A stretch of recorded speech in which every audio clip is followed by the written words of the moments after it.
Hello, hello.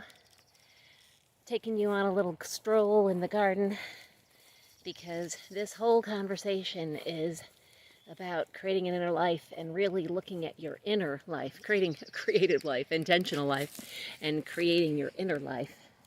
And one of the things that I really think about that gets me connected to something bigger than myself, because you really gotta remember that this isn't all on you. One of the things that I really lean on is nature. And I am not the world's greatest gardener. I wouldn't even make the gardener list hardly. And yet I feel very lucky to participate in a garden with someone who is a pretty great gardener.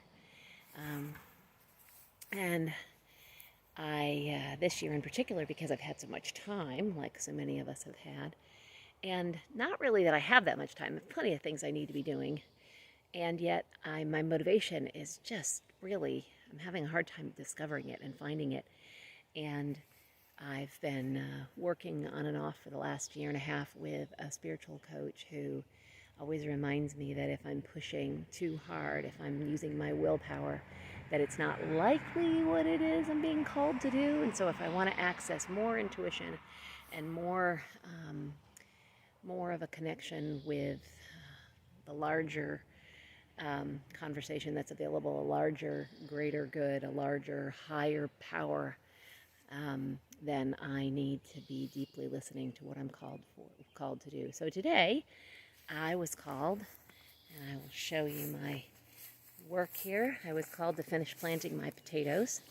I worked very hard on this bed that you can see behind me here. Where that shovel is, on top of the shovel, ahead of the shovel, is the potatoes, and I clearly have room for more potatoes, so I'll have to see if I can get some tomorrow. So it's extremely physical work, especially for someone who doesn't do a lot of physical work. It's tons of effort and sweat and using muscles that I don't necessarily use all that often, and yet it's so incredibly satisfying.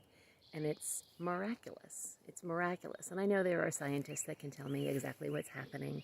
But to my mind, the fact that you put this, what looks like a rotten potato, this potato with all these growths on them in the ground, and that a couple of months later you can harvest many, many potatoes, is so lovely. And these potatoes, they don't care what's happening with the coronavirus. They don't care that I'm trying to figure out a new business model.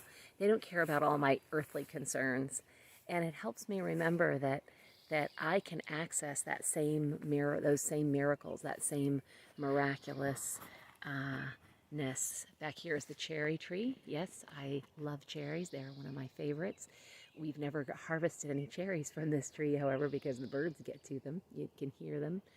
The birds get to them before we do. And I don't shake my fist in anger because, again, it's all part of this amazing process. However, this that I'm going to share with you here behind me, these are my raspberries. And these are several years old. And again, it's miraculous. You give them a good weeding, which I have done, and a little extra soil, and they will happily produce some beautiful, beautiful fruit. And I will share that fruit with you when it comes. So all of this is to say, get outside and connect with something bigger than yourself. Remind yourself there is something greater at play, that you don't have to figure everything out on your own, that you can ask for help, can create connection with the spirit world, with the natural world, with God's universe. It's all available if you pause and ask. So in a couple of days or soon, I'll post a video with some actual practices.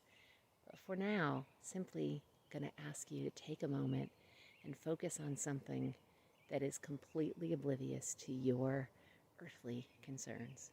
With that, I wish you a lovely rest of your day.